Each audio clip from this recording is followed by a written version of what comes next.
We're here with Connor from Wild Youth. How you doing, Connor?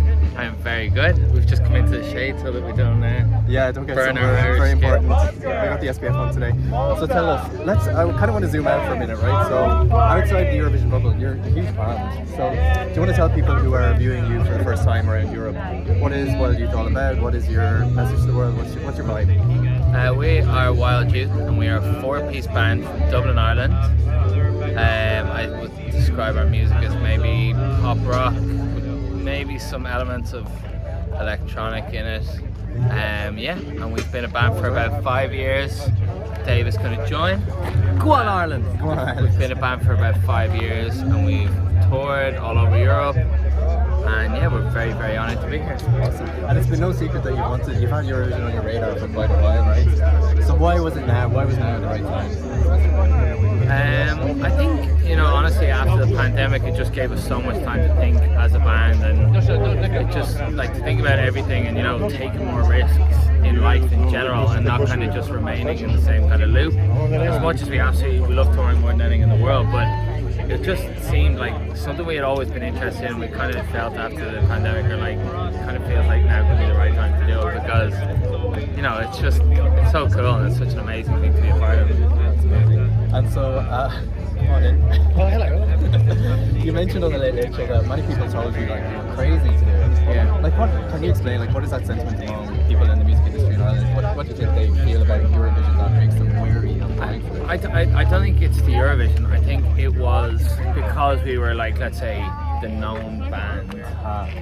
The stakes were high. Yeah, there's more risks involved. involved. The stakes were higher, so people were like, if you lose to, let's say, an act who's just come onto the scene that people don't know yet, everything could kind of be over for you, and you'll like. So I don't think it's anything to do with the Eurovision or the Euro song. It was more just to do with us kind of doing. And to be honest, it's kind of a ridiculous theory, I think, because you just go on. Just to be more exposure. Yeah, exactly, and you just try your best. And I think maybe if one year, if you were a known band and someone beat you, maybe it was their first year entering or first time doing something like that, it's fine. You know what I mean? Yeah. It's like, it doesn't mean that your career is over. It's not like for that. No.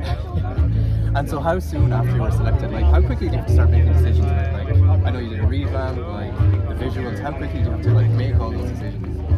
Straight away. Yeah. We were a little bit hungover the day after, but then we got... Gave ourselves one day to recoup. Yeah. One day, you got very generous to yourselves. And then we kind Got of... the Ishka on board. Then we just got straight back into work. Honestly, it was kind of every day, as much as we're like the representative of Ireland, there's so much goes on behind the scenes, and Michael Keeley, who I don't think gets enough credit for all the work that he does. Tell us about that.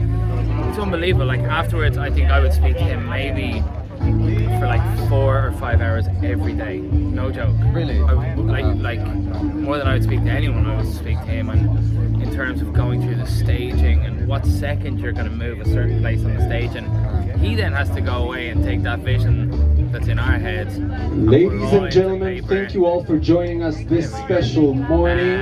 We'll put it all on paper. We have waiting for you certificates There's that we so would much like goes you into it, to and he does an amazing job, present and and take so picture helpful with and kind, and in front of the media wall with all the logos. Most of those things that are happening No, behind they the really don't. So and take your to be refreshments, honest, get your drinks, I speak to Michael and come every get your single day, and certificate. he's so helpful. Nothing's ever a problem. And I think what people don't see is they think that you maybe just plan a stage and then it just happens. Yeah. He goes through like hours and hours and hours of paperwork to make all this kind of stuff happen, and I think it is important that that's recognised. And he really does love the Eurovision, and he's very passionate about it. He's there to help any questions that we may Yeah, have, and Yeah. he's a big supporter of the act that gets chosen, which is lovely to have. Yeah. To have his backing. Yeah. Have you had an opportunity to catch up with Brooke Scullion from last year? No, we actually met her before the Euro song. We were doing something with RTE, and she was doing it too. And I was San Marino got their certificate for no, we haven't as first early adapters. We can get you What all would you like your legacy in to front be of the after wall to Eurovision? take the Like, what picture. comes after Eurovision? This is totally kakal tmuna. our happy place, and being a band, we're best friends. We absolutely love doing this. We obviously getting to travel is such an incredible thing, but playing shows is like totally our happy place and what we love more than anything in the world. So we just hope that we can continue to always play music, and Yeah, and you guys have switched it up a bit for Eurovision. So step back and kind of you're up at the front. How has that been for you guys?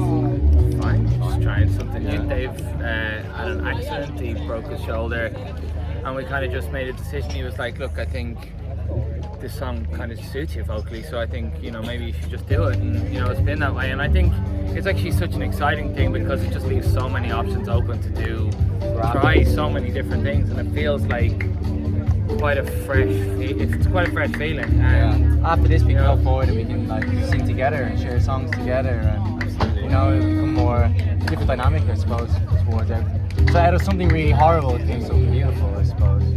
That's good. Are you alright now? I'm okay now. Yeah, I'm able to move, which is great. I still have a big giant plate in my. Are you serious? Yeah, I had like 2 operations on it, so I was really bad. So, yeah, but like, I'm able to be here with the guys, like, which I'm so happy about, because there was a stage where I didn't know if I was even going to be able to get to come. Right. So it's been a great experience, and we're loving every minute. So I know you can't give away much about the staging, but can you say like what's the vibe or what was your inspiration when you were trying to think about your staging concept? Johnny Logan. Johnny Logan.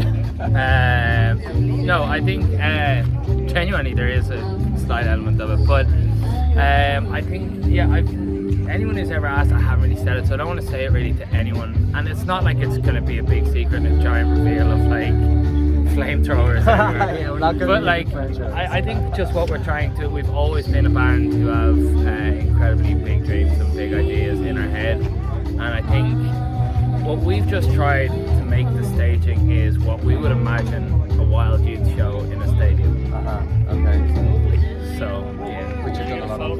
yeah, Yeah, we've done a lot of. yeah. So what's it? Yeah, but yeah, not as a support. They wouldn't let us bring the flamethrowers.